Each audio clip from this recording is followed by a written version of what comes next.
સુરતની કામરેજ સુગર ફેક્ટરીની ચૂંટણીમાં રસાકસીનો જંગ જામ્યો છે। વર્તમાન પ્રમુખ અશ્વિન પટેલની સામે પૂર્વ પ્રમુખ જયેશ પટેલ મેદાને ચઢ્યા તો વર્તમાન પ્રમુખ અને પૂર્વ પ્રમુખ આમને સામને આક્ષેપ પ્રત્યાક્ષેપો કર્યા। અશ્વિન પટેલે કરેલા વિવિધ ટેન્ડરિંગ ખેડૂતના હિતમાં ન હોવાનો આક્ષેપ કરવામાં આવ્યો હોવાની વાત જયેશ પટેલે કરી તો સાથે એક તરફ અશ્વિન પટેલનો ઝંઝાવાતી પ્રચાર, બીજી બાજુ જયેશ પટેલના સમર્થકો સામે મેદાનમાં છે।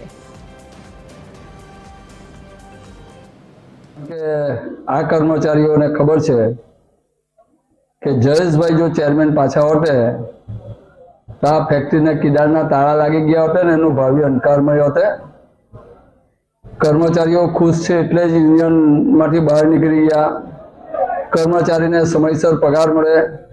જે દિવસે આર્થિક પરિસ્થિતિ ખરાબ હતી તે દિવસે મેં એમને સમજાવીને 15 દિવસનું ક્રશિંગ બોનસ અને 15% બોનસ આપેલું। એમને એવું કહેલું કે તમારા જેટલા રૂપિયા ઓછા થયા છે એટલા હું ભવિષ્યમાં તમને વળતર સાથે આપીશ।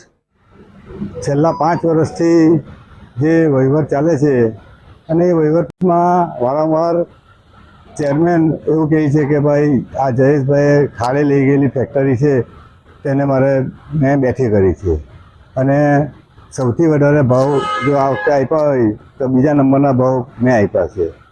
તો મારે એ બાબતે કહેવું છે કે કાયમ જ સુગર ફેક્ટરીના ભાવની ચર્ચા થતી હોય તો સાયનની કમ્પેર કામરેજ સાથે થાય છે, મઢીની કમ્પેર મહુવાડે થાય છે, બારડોલીની કમ્પેર ચલથાણ સાથે કરે છે। આવું એક ખેડૂતની અંદર માન્યતા છે।